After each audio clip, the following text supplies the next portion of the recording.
पर सच्चाई के कांटों पर चलना होगा। अंधकार लाख हो जिंदगी में, एक पहल इसे रोशनी में बदलने के लिए करना होगा। ज्ञान की बूंदों को सागर में बदलना होगा। एक पहल इसे बदलने के लिए करना होगा।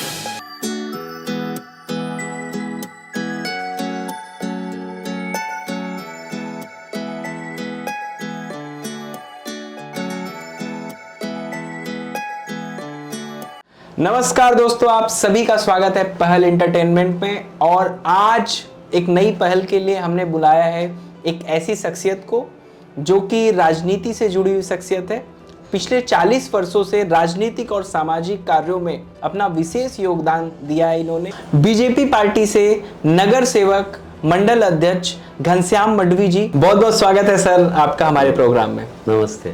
सबसे पहले तो मैं ये पूछूंगा आपसे कि एज ए नगर सेवक आपकी क्या क्या जिम्मेदारियां हैं और क्या आपका शेड्यूल रहता है, और कैसे अमीर लोग, गरीब लोग और डिफरेंट टाइप के पर्सनालिटी के लोग जो आपसे मिलते हैं उसको आप मैनेज करते हैं। दिनचर्या क्या होती है आपकी, और एक नगर सेवक का क्या कार्य है? एज अ पब्लिक रिप्रेजेंटेटिव जी, जनता के प्रति काफ़ी बड़ी जिम्मेवारी है, क्योंकि लोग छोटा मोटा जो उनके काम है, समस्या है, वह हर लोग हमारे पास आते हैं। जी, सुबह से हमारी दिनचर्या शुरू होती है, वो शाम तक चलती है।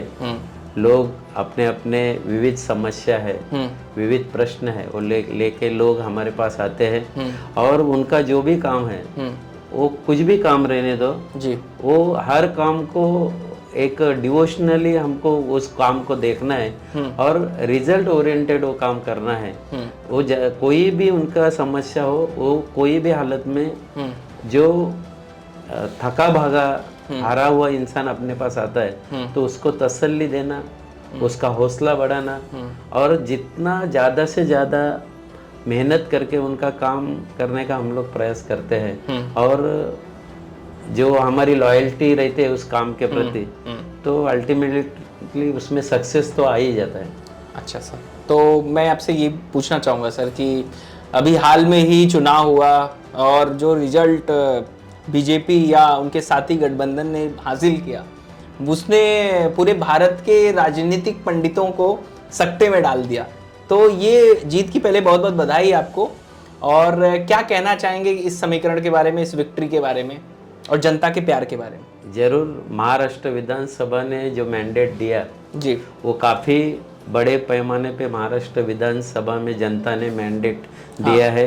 पूरे महाराष्ट्र के जनता का मैं इस चैनल के जरिए सभी जनता का हार्दिक आभार व्यक्त करता हूँ। और जितने बड़े पैमाने पे मैंडेट दिया है, भारी बहुमत से भाजपा और महायुति की सरकार महाराष्ट्र के जनता ने चुन के दिए, उतनी ही सरकार की जिम्मेवारी और बड़ी है। और जनता के प्रति जो सरकार की जवाबदेही है वो भी बड़ी है। और निश्चित रूप से ये सरकार में हमारे जो मुख्यमंत्री चुने गए हैं, आदरणीय देवेंद्र फडणवीस साहब, काफ़ी अनुभवी मुख्यमंत्री है। बचपन से उन्होंने राजकारण और समाजकारण देखा है और समाज के प्रति समर्पित हुआ व्यक्तिमत्व है। और वो आसानी से इस चैलेंज को स्वीकार लेंगे और जनता को सही दिशा में वो ले जाएंगे। बिल्कुल बिल्कुल। उनके बारे में तो एक वन लाइनर भी चल रहा है आजकल बहुत, जो उन्होंने संसद में कहा था कि मेरे किनारे पे घर मत बनाना, मैं वो समुंदर हूँ जो लौट के वापस आऊँगा। तो बहुत बहुत बधाई हो सर। पर आप पॉलिटिक्स में कब आए?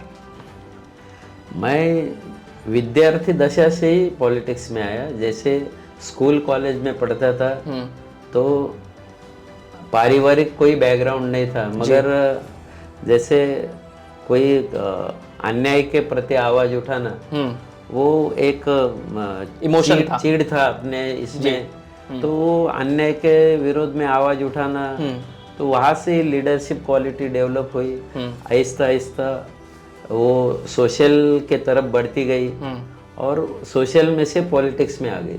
अच्छा, पहले आप सामाजिक सेवा को प्रमोट किए, मतलब एक तरीके से जुड़े रहे, उसके बाद आपको लगा कि बेहतर तरीके से आप राजनीति में जाके ही समाज की सेवा कर सकते हैं और इसलिए आपने राजनीति में प्रवेश किया। समाज कारण करने के लिए राजकारण ये जरूरी है। लोगों का राजकारण की तरफ देखने का जो नजरिया है वो, बहुत से लोग बोलते हैं राजनीति में जाने वाले लोग, कोई उसको पागल बोलते हैं। अरे सर, आज के टाइम पे जो यूथ ये पॉडकास्ट देख रहा है, अगर आप लोग ने अपने यूथ में डिसीजन नहीं लिया रहता राजनीति में आने का, तो आप जैसे अच्छे लीडर्स हमें हमारे देश को मिलते। तो मेरा सवाल यही है अगला, इसी से जुड़ा हुआ, कि जो यूथ देख रहा है और पॉलिटिक्स का वीडियो आता है वो स्क्रॉल कर देता है, वो नेटफ्लिक्स और ढेर सारे वीडियोस देखता है। आपको ये बताना चाहेंगे, मैसेज देना चाहेंगे कि राजनीतिक विषयों पे एक भारत के युवाओं को, क्योंकि अगर आप देखिए आज के समय में विश्व में सबसे ज़्यादा युवा भारत में ही है, तो राजनीतिक विषयों पे एक युवा को इंटरेस्ट क्यों लेना चाहिए? मैं यूथ से ये विनती करूंगा जी। कि राजनीति से ही अपना जो राजनीति है, जैसे कि जो सभागृह में विधिमंडल चलता है, जी, लोकसभा विधानसभा जो चलती है, जी। ये विधिमंडल नहीं, न्याय मंडल है, कायदे मंडल जी। है। इसमें बहुत से कानून पारित होते हैं जी, और वो कानून अपने भविष्य का फैसला करते हैं। जी। और ये भविष्य का फैसला करने के लिए हमें हमारे अच्छे लोग चुन के लाने, जो हमारे भविष्य के बारे में सोचेंगे। जी। तो ये यूथ जैसे हमारे भारत देश में यूथ की मतदाता संख्या भी बहुत बड़ी है। बिल्कुल। और आजकल का जो जमाना है, जी, ये वो जमाना एक एडवांस जमाना है। इसको देखते हुए जी। यूथ लोगों ने ही राजनीति में अच्छे से अच्छे लोगों को चुन के लाना और अपने फेवर के कायदे कानून लाना, ये तो यूथ का ही काम है। और यूथ ने वो उनका जो नजरिया है, वो नजरिए से उन्होंने देखना चाहिए। ये राजकारण तो है ही राजनीति, मगर ये राजनीति नहीं है, हमारा भविष्य तय करने वाला हम आदमी जो नेता है वो चुन के देने वाले हैं। तो उसको वह एंगल से देखना चाहिए यूथ लोगों ने। ओके, तो अगला सवाल सर मैं इसी से जुड़ा हुआ आपसे पूछता हूँ।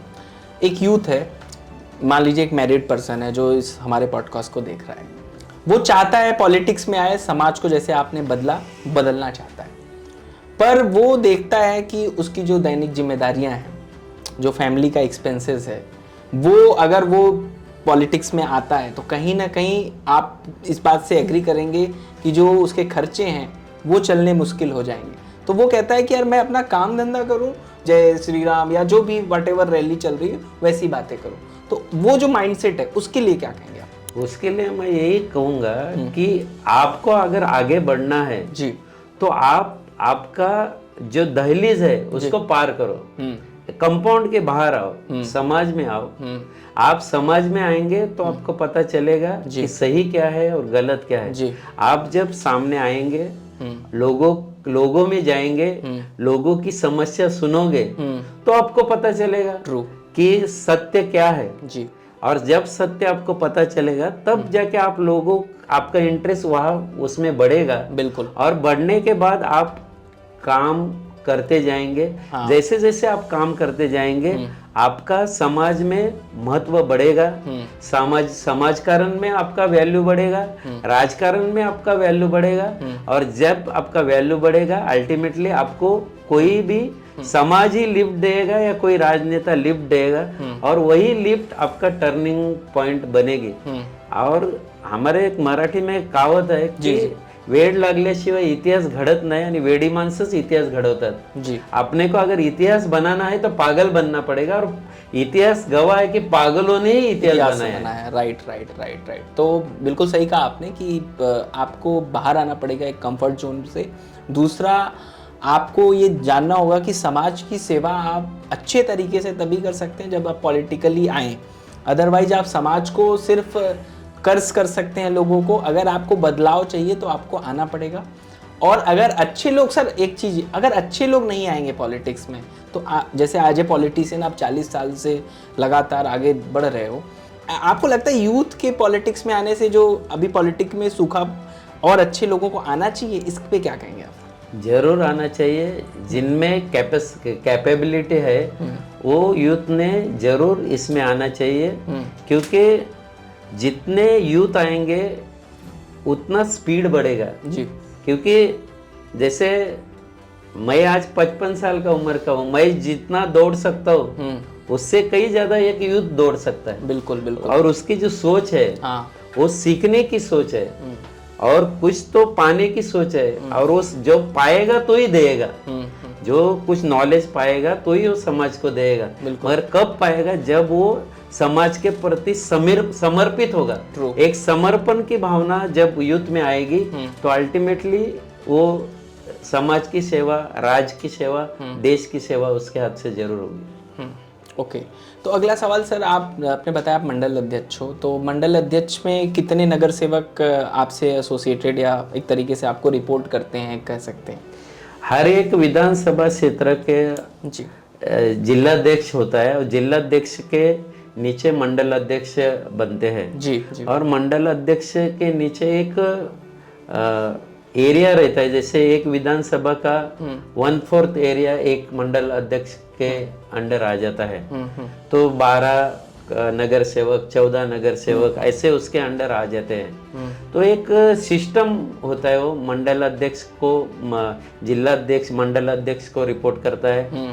मंडल अध्यक्ष उसके नीचे का जो चिटनीस है, जनरल सेक्रेटरी है, वार्ड अध्यक्ष है, बूथ अध्यक्ष है, गट प्रमुख है, ऐसे सबको वो आंसरेबल रहता है और उनको जवाब उसका देना पड़ता है और वही सबसे काम तय होता है।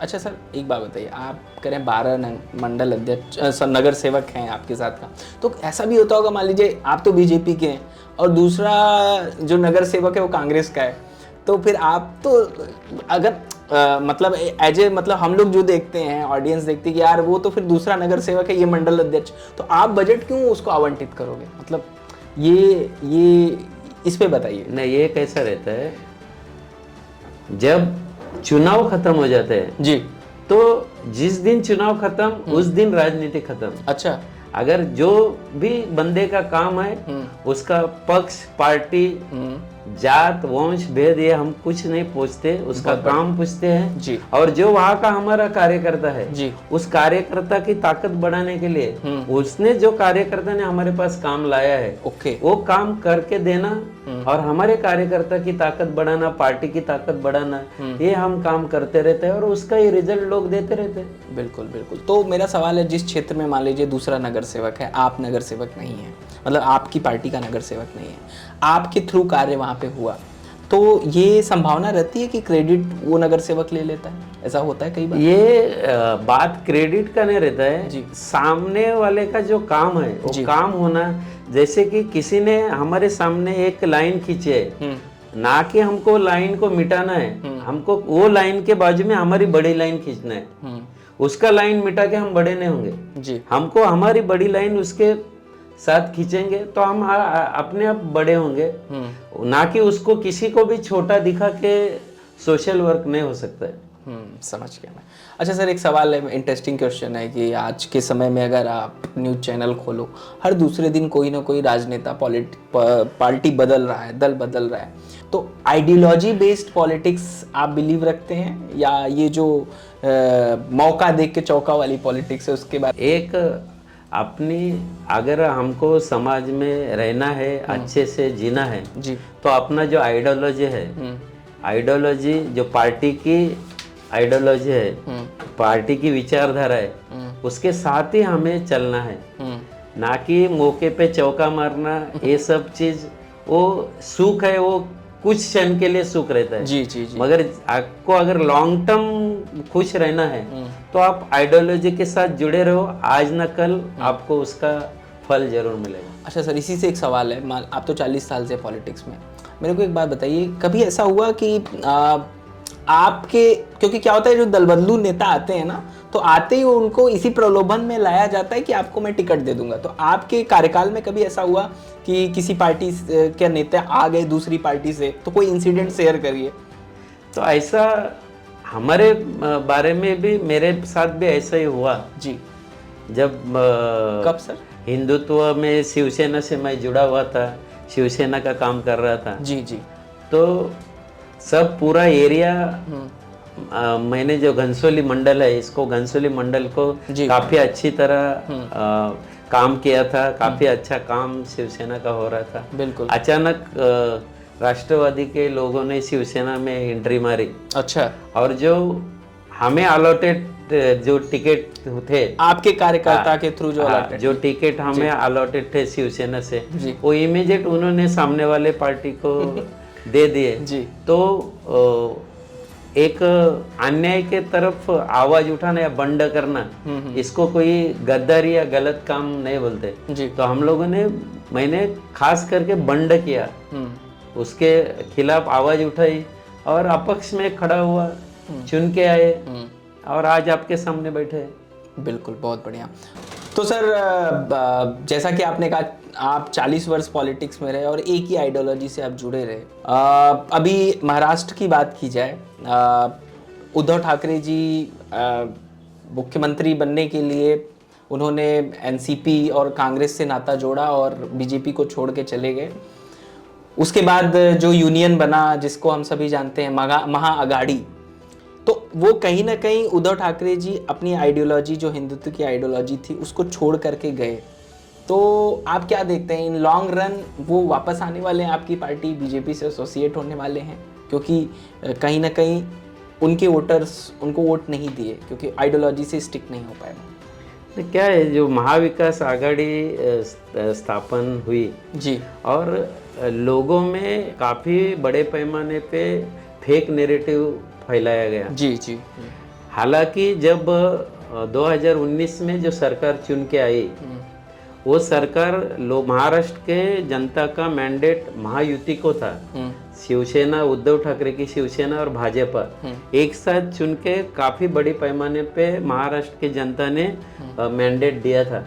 मगर एक पद की, मुख्यमंत्री पद की वो एक अभिलाषा से जी, उद्धव ठाकरे को अभिलाषा हुई जी, और उन्होंने महायुति जो भाजपा के साथ जो थी, जी, गठबंधन, जी, वो उन्होंने गलत तरीके से तोड़ दिया। उन्होंने गठबंधन से गद्दारी की जी, और गद्दारी करके वो खुद मुख्यमंत्री बने। बिल्कुल। मगर रहता है कैसा कि जनता ऐसी है कि वो आज क्या हुआ वो सोचते, कल क्या हुआ है वो नहीं सोचते। जी, बिल्कुल। और वो गलत तरीके से ये मिंदे सरकार, शिंदे सरकार, ये खोके सरकार, ऐसा कुछ ना कुछ उनका क्राइटेरिया चलाते हैं। मगर जनता को मैं ये कहना चाहूंगा कि पहले इस गठबंधन में दरार किसने डाली, तो उद्धव ठाकरे ने डाली, और वो सबसे गलत तरीके से उन्होंने डाली कि जो उनको विरासत में शिवसेना उनके हाथ में हिंदू हृदय सम्राट बाला साहब ठाकरे ने दी, वो विरासत को उन्होंने छेद दिया। बाला साहब ठाकरे की जो हिंदुत्व के प्रति आइडियोलॉजी थी, वो आइडियोलॉजी को पूरा का पूरा छेद देके उन्होंने गलत तरीके से जो गठबंधन बनाया। कुछ क्षण के लिए उनको आनंद हुआ, मगर आने वाले समय में ना उद्धव ठाकरे को भाजपा साथ में लेंगी, अच्छा, ना उनको लेने की जरूरत है, क्योंकि उनके पास कोई एसेट ही नहीं है। जो एसेट थी वो उनके पिताजी की थी, बाला साहब ठाकरे की थी। वो एसेट का उन्होंने गैर वापर किया और गैर तरीके से उन्होंने एक गलत तरीके का गठबंधन बनाया, और उसका परिणाम वो भुगत रहे हैं। तो सर, इसी से जुड़ा हुआ सवाल, अभी जब जैसे ही चुनाव रिजल्ट आया तो संजय राउत सर ने कहा कि ये रिजल्ट जनता का हो ही नहीं सकता, और बीजेपी ने ईवीएम से खिलवाड़ किया हुआ है, और ऐसा और भी कई राजनेताओं का बयान आया, चाहे कांग्रेस से या अलग अलग पार्टियों से। तो उस पर आप क्या विचार रखते हैं? नहीं, ये सब जो ईवीएम के खिलाफ महाविकास आघाड़ी के लोग, जैसे आपने संजय राउत का जिक्र किया, ये बोल रहे हैं जी, ये तो गलत है। क्योंकि जब लोकसभा के चुनाव हुए, काफी बड़ी पैमाने में महाराष्ट्र से, यहाँ से जो खासदार चुन के जाने वाले थे, तो वहाँ पे तो काफी बड़े पैमाने में महाविकास आघाड़ी के लोग चुन के आए जी। तो वो समय में ईवीएम अच्छा था। और अभी भी जो जिस जगह महाविकास आघाड़ी के लोग चुन के आए, जी, जैसे झारखंड में सरकार चुन के आई, जी, ममता बनर्जी पश्चिम बंगाल में राज कर रही है, जी जी साउथ में काफी स्टेट में लोग राज कर रहे हैं। बिल्कुल। तो अगर ईवीएम का ही जादू चलाना है तो महाराष्ट्र में जादू चल रहा है और पश्चिम बंगाल में नहीं चल रहा है, जहाँ पे हिंदू बुरी तरह से पीटा जा रहा है, बिल्कुल मरवाया जा रहा है, तो वहां पे नहीं चल रहा है और यहाँ पे चल रहा है। जी। तो ये गलत है। अरे ईवीएम को लाया है कौन? राजीव गांधी। जी कांग्रेस के शासन में ईवीएम आया है, जब कांग्रेस की सरकार सालों साल चल रही थी जी तभी ईवीएम अच्छा था, और अभी नहीं चल रही तो ईवीएम बड़ा है, ये कोई प्रिडिक्शन नहीं हो सकता। सर, आपने बंगाल का जिक्र किया, तो अभी बांग्लादेश में जो हिंदुओं के साथ है हादसे हो रहे हैं, उनके साथ जो अत्याचार किया जा रहा है, इस्कॉन के जो प्रमुख मठाधीश हैं उनके साथ जो अभी उनको बेल नहीं दिया जा रहा है कानूनी रूप से। अभी बंगाल में आप ही के पार्टी के शुभेंदु अधिकारी जी ने पब्लिकली इसका विरोध किया। उसके बाद ममता बनर्जी जी ने संसद में कहा कि बीजेपी क्यों नहीं बांग्लादेश के ऊपर कड़ी कार्रवाई करती वहाँ के हिंदुओं को बचाने के लिए। तो इस पर आप क्या राय कहेंगे? ये कैसा है कि हमें दिख रहा है, पूरा वर्ल्ड देख रहा है कि हिंदू कितनी बुरी तरह से बांग्लादेश में पीटा जा रहा है जी, और खाली पीटा ही नहीं जा रहा है, उसको पूरा बर्बाद किया जा रहा है जी अभी बांग्लादेश की इस समय स्थिति ऐसी स्थिति में है जी कि बांग्लादेश पूरा खत्म होने के कगार पे है। जी। और खत्म होने के कगार पे, जैसे अपन बोलते हैं विनाश काले विपरीत बुद्धि, जब विनाश का अपना नजदीक समय आता है तो अपना जो बुद्धि है वो भ्रष्ट हो जाता है और हम लोग उस तरह का काम करते हैं।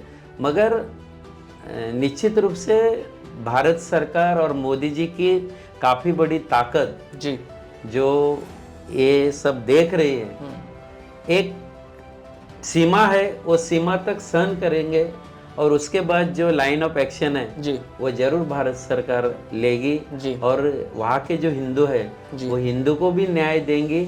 और भारत आज भारत ये देश का नेतृत्व करने वाला देश है। आप अगर बोलेंगे कि हमारे पास ताकत है तो गन उठाओ और सामने वाले पे हमला करो जी। तो इससे जो भारत का जो सोच है वो बड़ी सोच है, बांग्लादेश के तरीका भारत सरकार का सोच नहीं है। ऐसा एक्शन लेना है जिससे सांप भी मरना चाहिए और लाठी भी नहीं टूटना चाहिए, इस तरह का एक्शन भारत की गवर्नमेंट लेंगी। तो सर, इसी से जुड़ा हुआ पाकिस्तान की, जैसा आपने कहा कि भारत निश्चित रूप से एक्शन लेना चाहेगा, तो पाकिस्तान के ऊपर हाल में ही भारत ने जिस तरीके से आर्थिक एक तरीके से उनके ऊपर हमला किया कि आर्थिक मंदी से पाकिस्तान गुजरा, कहीं ना कहीं ये मोदी जी की बहुत ही अच्छी स्ट्रेटेजी थी। और मैं कहीं पढ़ रहा था कि बांग्लादेश में जो हुआ, कहीं ना कहीं वो कोशिश की जा रही थी कि भारत उसमें जानबूझ के कूदे, जिससे ये डीप स्टेट की पॉलिटिक्स की पूरे एशिया में, अगर आज के समय में देखें आप, चाइना और भारत दो ही जो हैं देश हैं जो तेज़ी से आगे बढ़ रहे हैं।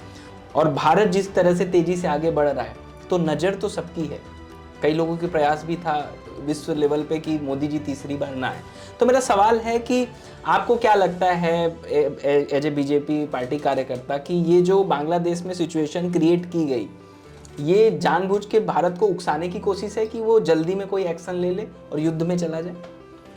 जरूर, जैसे कि भारत जिस तरह आगे बढ़ रहा है जी, विश्व गुरु बनने जा रहा है जी तो ये विश्व गुरु बनना हर एक को पसंद आएगा ऐसा नहीं है जी, और ये ना बनने के लिए ऐसे साजिशें होती रहती है जी मगर भारत में ऐसे ऐसे बुद्धिमान लोग हैं जी जैसे हमारे परराष्ट्र मंत्री एस जयशंकर सरी के लोग हैं जी, हमारे देश के आदरणीय पंतप्रधान मोदी जी है जी ये जो डिसीजन ऐसा लेते हैं जी, कि जिसमें से जैसे मैंने पहले बोला कि सांप भी मरना चाहिए और लाठी भी नहीं टूटना चाहिए, तो इसके ये जो दिमाग है जी, ये बाकी लोग वेपन से अपना ये हल निकालते हैं मगर भारत में जो हमारे नेता है जो भारतीय जनता पार्टी से जुड़े हुए, इनका वेपन दिमाग है और ये दिमाग को कोई हरा नहीं सकता और वो लोग अपने दिमाग से चल रहे हैं। तो निश्चित रूप से वो सब जगह के जो विड्थ है लेंथ है ये सब देख के ही काम करेंगे, ना कि किसने बोला जाओ और अटैक करो, तो ऐसा नहीं करेंगे क्योंकि जो भारत का लोकतंत्र इतना मजबूत है, उसकी लोकतंत्र की नींव इतनी मजबूत है कि ये लोकतंत्र के नींव के ऊपर ये सब नेता चल रहे हैं और आगे भी चलेंगे। ओके, तो अगला सवाल सर मैं आपसे ये पूछना चाहूँगा कि आज के समय में अगर आप देखें, आप अभी हम पॉलिटिक्स, ऊपर की पॉलिटिक्स से आपके एरिया में आते हैं, आप चूँकि घनसोली मंडल अध्यक्ष हो, तो आपके 3 प्रोजेक्ट जो घनसोली की जनता को बता दीजिए जो कि आने वाले समय में उनके लिए अच्छी भेंट होगी आपकी तरफ से अगले 5 वर्षों में। अभी घनसोली जो नोड है जी, ये सिडको, आपको मालूम है कि ये नया मुंबई को बसाने का काम सिडको ने किया। Right right. जैसे प्लानिंग से रोड, गार्डन जी और बाकी सब इंफ्रास्ट्रक्चर वगैरह बनाने का काम, जी, खाली स्ट्रक्चर बनाने का काम सिडको ने किया, अच्छा मगर उसको सजाने का काम अच्छा, ये नवी मुंबई म्यूनसिपलिटी ने किया, म्यूनसिपल कॉरपोरेशन ने किया। और वो इसलिए कर सकी क्योंकि प्लान नया मुंबई, हर जगह बोला जाता है कि new Bombay is plan city, plan city, और वो सब काम करते हुए घनसोली नोड है वो सबसे लास्ट में हैंडओवर हो गया। अच्छा, सबसे लास्ट में, सबसे लास्ट में हैंडओवर हो गया। इसके लिए घनसोली नोड में जो फैसिलिटीज है जी, वो भी सबसे लास्ट। अच्छा, अभी तक घनसोली में ऐसे सोशल फैसिलिटीज के जो प्लॉट्स है जी, वो अभी तक हैंडओवर नहीं हुए। ओके, मगर आने वाले समय में मैं इतना ही जनता को और आपके चैनल के माध्यम से बताना चाहूँगा जी, कि जो घनसोली नोड तैयार होगा वो नया मुंबई का सबसे अच्छा सुंदर नोड घनसोली होगा। सबसे ज़्यादा फैसिलिटीज और जो सुविधा होगी वो घनसोली नोड में होगी, क्योंकि देर आई और दुरुस्त आई, यही हमारे नोड के बारे में होगी। और जितना जनता को हम लोगों से अपेक्षा है वो अपेक्षा में हम जरूर जनता के उतरेंगे, ये मैं आपके चैनल के माध्यम से कहना चाहूँगा। ओके सर, तो अगला सवाल आपसे ये कि बीजेपी के ऊपर, आपकी पार्टी के ऊपर ये हमेशा आरोप लगता है कि आप लोग हिंदू मुसलमान बहुत करते हो, और आप जब से आए हो 2014 के बाद से, तो आपने मुसलमान को दूसरे कैटेगरी का नागरिक बना दिया है, उनके अधिकारों को छीना है। इस पे एज ए पार्टी कार्यकर्ता, एज ए नगर सेवक, आप क्या राय रखते हैं? ये जैसे कि लोकसभा में जो फेक नैरेटिव चलाया गया जी, ऐसे ही टाइप का ये फेक नैरेटिव है, क्योंकि हमारे देश के पंतप्रधान और भाजपा पार्टी जी, और उनको सपोर्ट करने वाले भी जो संगठन है वो संगठन राष्ट्र प्रथम मानने वाले लोग हैं जी, ना कोई धर्म प्रथम मानने वाले लोग हैं।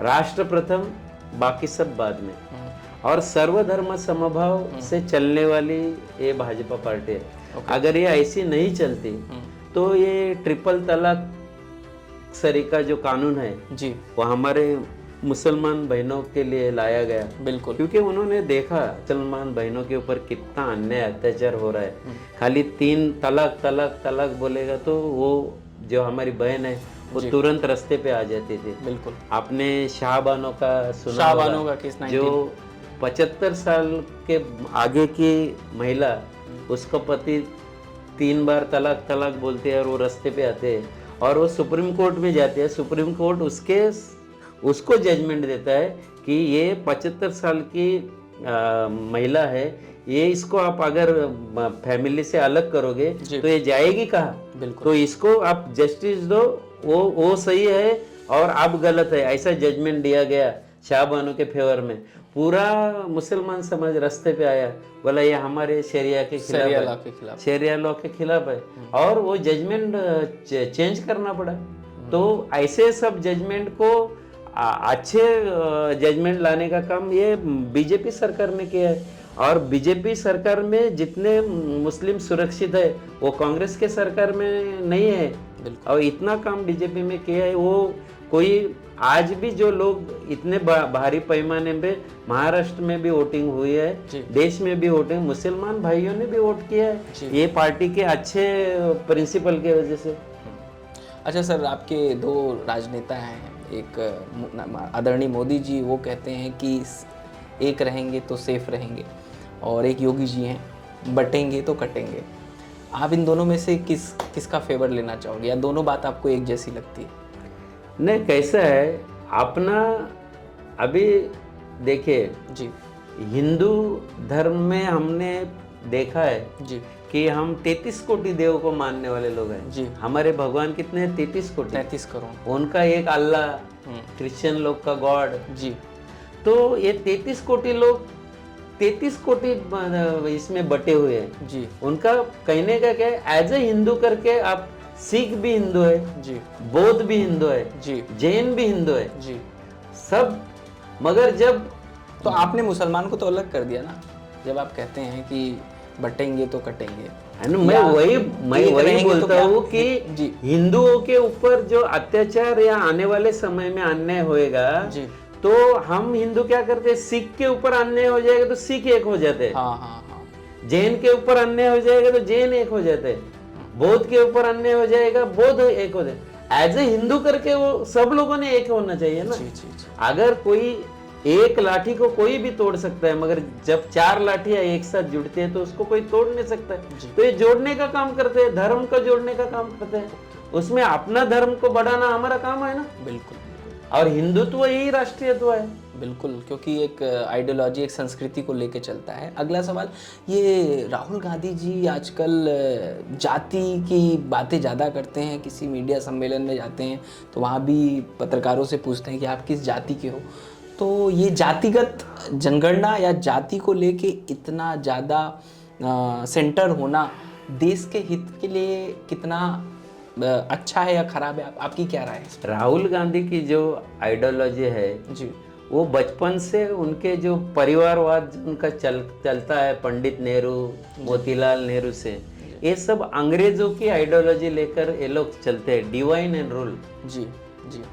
तोड़ो और राज करो, तोड़ो और राज करो। अभी आप जाति को तोड़ोगे तो ही राज करोगे। जी। अगर हिंदू इकट्ठा हुआ तो ये जिंदगी भर राज नहीं करेंगे। हाँ। तो हिंदुओं को अलग अलग, दलित को अलग करेंगे, आदिवासी को अलग करेंगे, सिख को अलग करेंगे, बौद्ध को अलग करेंगे, जैन को अलग करेंगे, मराठा को अलग करेंगे। तो ऐसा उनका वही आइडियोलॉजी है कि जाति में बंटवारा करो और राज करो, जो कि लोगों के आज ध्यान में आया, इसके लोग इकट्ठा होने जा रहे हैं। और इसके लिए मोदी जी कहते हैं कि एक है तो सेफ है, आप एक हो जाओ, अपने आप सेफ हो जाओगे। एक करना है कोई गुनाह है क्या? नहीं। अच्छा सर, एक सवाल और है, ये कश्मीरी फाइल्स करके एक मूवी आई, उसमें दिखाया गया कि कश्मीर में हिंदुओं के साथ जो इस्लामिक टेरर वाले लोगों ने किस ब्रूचुअली एक तरीके से किया और लोगों को घर छोड़ के जाना पड़ा, अपनी जान बचानी पड़ी। बीजेपी ने कई बार ऐसा कहा कि वो वहाँ पे पुनर्वास कराएगी। अभी धारा 370 हटने के बाद और सरकार में आए हुए लगभग आप लोगों को 10 साल से ऊपर हो चुका है, कब हम देखते हैं कि जो कश्मीरी पंडित हैं वो वापस अपने घर को जा पाएंगे, अपने ही देश में? ऐसे धारा 370 हट गई जी। और कश्मीरी पंडितों को एक महसूस हुआ कि हम हमारे राज्य में जाके रह सकते हैं। हाँ। तो ये धारा 370 हटाने में मोदी जी और अमित शाह के वजह से और 370 का धारा हटने के बाद कश्मीरी पंडितों में काफ़ी खुशी का माहौल है। और आने वाले समय में कश्मीर पंडितों को ये महसूस हुआ है कि हम हमारे जन्मभूमि में और कर्मभूमि में जाएंगे। और जैसे पहले राजा हरि सिंह के टाइम में जी, जो कश्मीरी पंडितों का जी, पूरा जो कश्मीर प्रांत था वो पूरा का पूरा हिंदू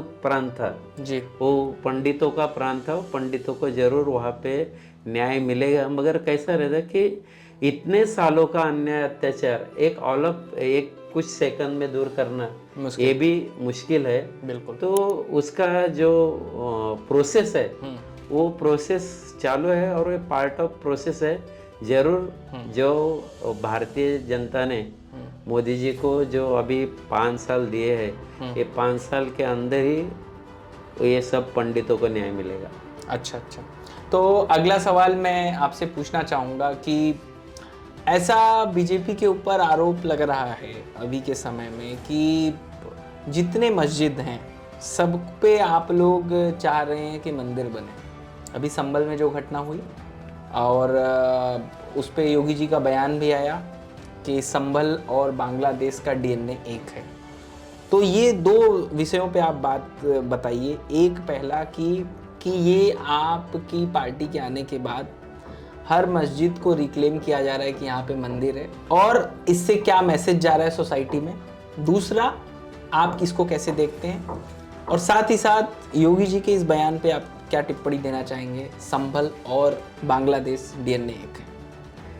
ये क्या है कि आप अगर भारत जो आप अगर इतिहास में जाएंगे जी तो भारत की जो सीमा थी जी ये तो आपको मालूम है कि कंदाहार, अफगानिस्तान, बिल्कुल चीन का जो कुछ पार्ट है, नेपाल, जी ये सब हमारे सब सगे संबंधी लोगों का, हाँ। जैसे सीता मैया का नेपाल।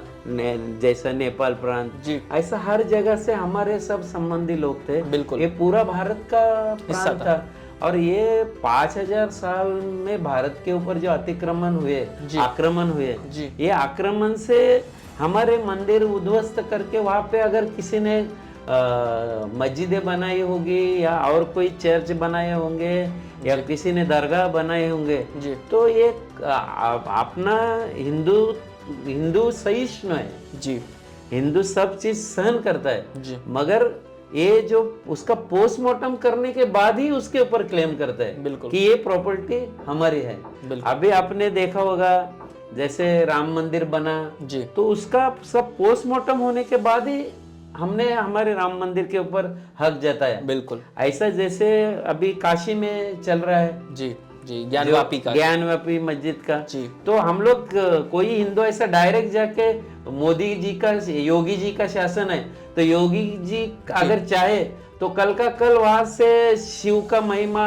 या शिव गुणगान गा के वहां पे चालू कर सकते हैं। True। मगर नहीं, जी लोकशाही मार्ग से, सनातन मार्ग से और कानूनी मार्ग से हम जा रहे जी। हैं। और कानून ने अगर हमारे साथ फैसला किया तो हम मान के हमारे जो हिंदू भाई है वो वहाँ पे क्लेम कर रहे हैं। ना ही हम जाके जोर जबरदस्ती कोई किसी मस्जिद के ऊपर, हिंदू ऐसा है ही नहीं जी इतनी मस्जिदें बनी और इतने मुसलमान भाई अपने अपने जहाँ पे वो अपना जो पूजा पाठ करते हैं, जी तो हमारे सब हिंदू भाई उसको सपोर्ट ही कर रहे हैं। इसके लिए तो सब चल रहा है। बिल्कुल। इतने साल नहीं चला तो अभी क्यों चलेगा? अच्छा सर, इसमें अगला सवाल ये था मेरा कि योगी जी ने कहा कि संबल और बांग्लादेश का डीएनए एक है, इसको कैसे आप एज ए बीजेपी कार्यकर्ता देखते? नहीं, एक ऐसा है कि एक कोई एरिया है, जैसे अभी आपने ये थाना जिला में मुमरा है, हाँ तो वहाँ की सोच लोगों को वहाँ के जो सोच लोगों की सोच है वो ऐसी संबल की लोगों की सोच है। वो राष्ट्र को अगर कोई मानता नहीं होगा तो उसको राष्ट्रद्रोही कहा जाएगा। बिल्कुल। तो उसमें उनका क्या गलत है? वो राष्ट्र प्रथम, आपने भाजपा और उनके सहयोगी की क्या आइडियोलॉजी है? हमारा राष्ट्र प्रथम, राष्ट्र पहले, बाद में ये सब जातिवाद, प्रांतवाद, धर्मवाद ये सब बाद में। जी तो राष्ट्र को जो इस देश में अगर रहना है तो इस देश में जिसको रहना है, इसको राष्ट्र को पहला प्रथम बिल्कुल उसको मानना होगा और वंदे मातरम भी उसको कहना होगा। बिल्कुल। अच्छा सर, अगला सवाल, आप लोगों ने राहुल गांधी जी को और सपा के अध्यक्ष अखिलेश जी को की पार्टी के लोगों को संभल में जाने से रोका।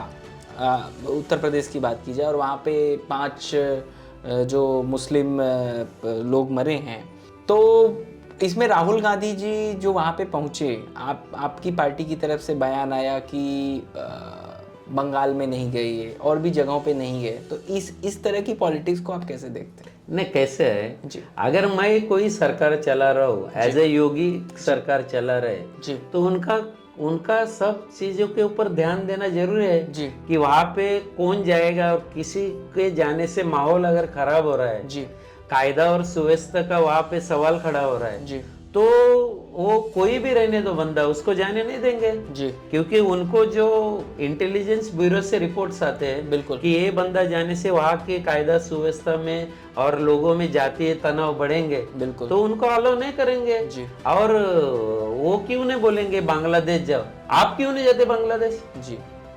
वो राहुल गांधी क्यों नहीं जाते बांग्लादेश? वहाँ पे हिंदू को खाली दूसरे को बोलने का आप बांग्लादेश जाओ, ये क्यों नहीं जाते बांग्लादेश? तो वो भी जा सकते ना, उनको किसने रोका है? अगर जाने का है तो वो जाए बांग्लादेश, और वो बांग्लादेश जाके दिखाए जी। कि देखो मैं जाके हिंदुओं को कैसा न्याय दिला रहा हूँ। ये कोई भी बोलेगा ना। बिल्कुल। अच्छा सर, अगला सवाल जो मैं आपसे पूछना चाहूँगा, कांग्रेस के बड़े लीडर हैं श्री राहुल गांधी जी, उनसे जुड़ा हुआ है। आपको क्या लगता है कि मोदी जी के मतलब एक टक्कर के कद्दावर नेता इंडिया अलायंस ने प्रस्तुत किया था उनको लोकसभा के चुनाव में, क्या देखते हैं उनकी पॉलिटिक्स करियर को आप? क्यों राहुल गांधी के पॉलिटिक्स करियर को देखते हुए ऐसा लगता है जी कि उनको पॉलिटिक्स में बहुत कुछ सीखना है, जी, क्योंकि वो तो युवा कार्यकर्ता हैं, कहते रहते हैं अक्सर। नहीं कोई भी कुछ भी कहेगा जी। मगर आपके पास क्या एसेट है जी। आपके पास कुछ विचार है जी आपने कुछ समाज को आइडियोलॉजी दी है। जी जैसे बाला साहब ठाकरे की विरासत से उद्धव ठाकरे को वहाँ पे पक्ष प्रमुख या शिवसेना का प्रमुख बनाया गया, बिल्कुल मगर बाप होता है और बेटा बेटा होता है। बिल्कुल। तो ऐसा कुछ नहीं कि बाप छत्रपति शिवाजी महाराज बन गया तो बेटा उनसे भी आगे जाएगा। बिल्कुल शिवाजी एक ही बार पैदा होता है। बिल्कुल सही बात। और राहुल गांधी की ऐसी कोई आइडियोलॉजी नहीं है समाज के प्रति, ऐसा कुछ ये नहीं कि ये राहुल गांधी से हम सीखेंगे और हम खुद आगे बढ़ेंगे और देश आगे बढ़ेगा। और राहुल गांधी के और मोदी जी का देश के प्रति समर्पण है। जी देश, परिवार, सगे संबंधी सब लोगों को छोड़ के वो चले हैं जी देश के लिए। बिल्कुल। ऐसा क्या राहुल गांधी ने किसको छोड़ा है? राहुल गांधी का क्या समर्पण है जी देश के प्रति? राहुल गांधी का क्या योगदान है जी। जो लोग लेंगे? और उनका मोदी जी से आप कंपटीशन बोलते हो ही नहीं सकता है। ओके। अच्छा सर, अभी तो मोदी जी का ये तीसरा टर्म चल रहा है, अगला कौन ऐसा प्रतिभागी है जो आपको लगता है मोदी जी के बाद बीजेपी को आगे ले जाएगा एज ए प्रधानमंत्री? पूरा बीजेपी में जो काम करने वाले लोग हैं जी ये एक आइडियोलॉजी में काम करने वाले लोग हैं। बीजेपी में कोई, आपने देखा होगा बीजेपी अभी जो पार्टी चल रही है, जी आपने अभी मोदी जी को 3 बार, तीसरी बार देश का प्रधानमंत्री देखा है आपने। जी वो मुख्यमंत्री भी बने थे, उनके परिवार का कोई ग्राम पंचायत सदस्य भी नहीं था, बिल्कुल। कोई पॉलिटिकल बैकग्राउंड नहीं था, बिल्कुल। मगर देश के प्रति समर्पण, पार्टी के आइडियोलॉजी के प्रति समर्पण, ऐसे समर्पित हुए ऐसे बीजेपी में हजारों नेता हैं जो बीजेपी की बागडोर अपने हाथ में लेके देश को संभाल सकते हैं। बहुत बढ़िया। इतनी बड़ी ताकत बीजेपी में ऑलरेडी तैयार है। जो मोदी के बाद की जो टीम है, ऐसे अनगिनत लोग हैं जो बीजेपी की बागडोर संभालेंगे। सर, अभी हाल में ही महाराष्ट्र में इम्तियाज जलील जी औरंगाबाद से ओवैसी के पार्टी से काफ़ी लोगों को लेके मुंबई में आए थे। उन्होंने किसी संत के बयान पे नाराज़गी जताई थी और उसके बाद वो 15 मिनट वाला बयान भी कुछ आया था और फिर उसके बाद प्रतिक्रिया में नीतीश राणे जी बीजेपी के हैं, उन्होंने कुछ कहा था। ऐसी बातों को आप कैसे देखते हैं? नहीं, कैसे every action has take reaction. जी। अगर आप हिंदू को नीचा दिखाने के लिए यहाँ आएंगे, जी, जो हिंदू नेता है, जी, जैसे नीतीश राणे सर के कर्मठ हिंदुत्ववादी नेता है, जी, वो जरूर अपनी जान धोखे में डाल के जो उनका सामने वाले का जो सामना है, बिल्कुल, वो उनके एंगल से जरूर करेंगे और हिंदू उनको साथ देगा। बिल्कुल। आपको क्या जरूरत है?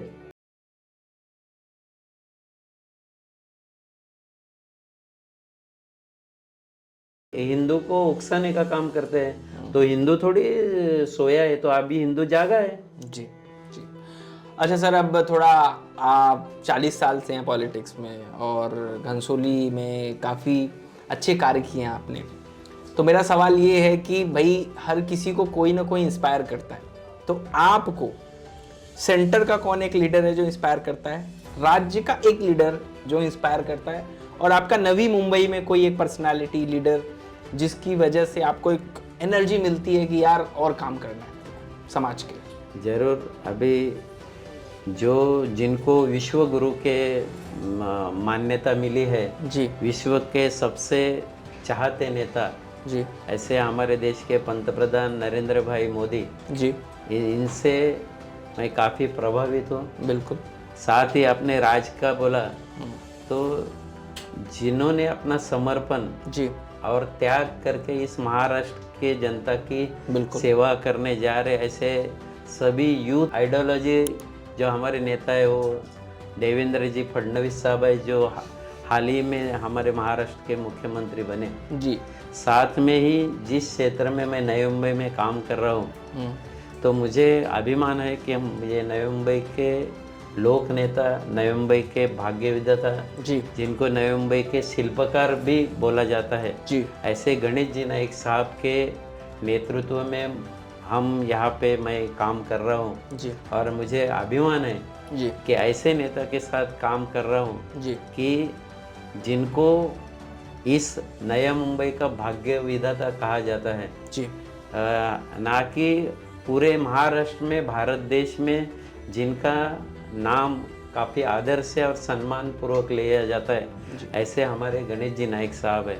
आपने कई सालों में देखा होगा कि नए मुंबई ये शहर है, ये देश में सब रहने के लिए सबसे अच्छा शहर जी ये।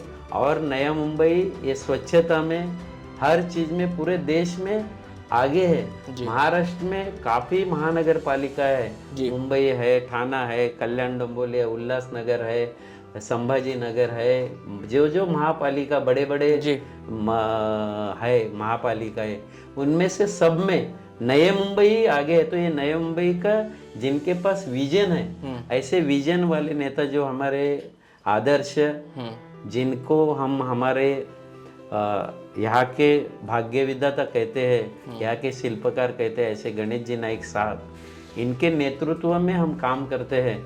और ये सिटी इतने आगे जा रही है तो किसी का विजन रहेगा तो ये सिटी आगे जाएगी। बिल्कुल। और उनका जो दूरदृष्टि है गणेश नाइक साहब का, वो दूरदृष्टि देखते हुए ये सिटी आने वाले समय में और आगे जाएंगे। और फिर से एक बार मैं कहूँगा कि ऐसे नेता के अंडर में हम काम कर रहे हैं, जो हमारा गर्व है, हमारा अभिमान है और हमारा स्वाभिमान भी गणेश नाइक साहब है। क्या बात है सर, क्या बहुत बहुत धन्यवाद आपका सर, हमें अपना कीमती समय देने के लिए। और बहुत अच्छा लगा और बड़ी बेबाकी से सर ने आज के पॉडकास्ट में जवाब दिए।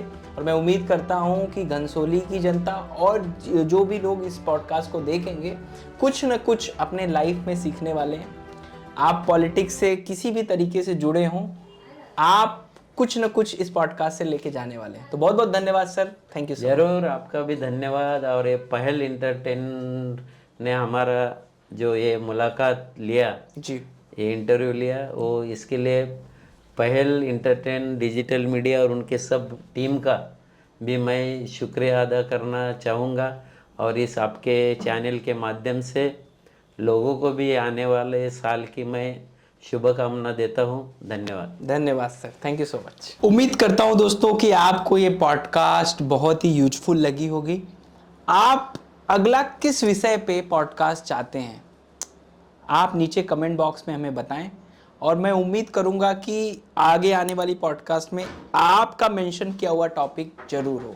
इस चैनल को सब्सक्राइब करना ना भूलें और इसको शेयर करना ना भूलें। Thank you so much.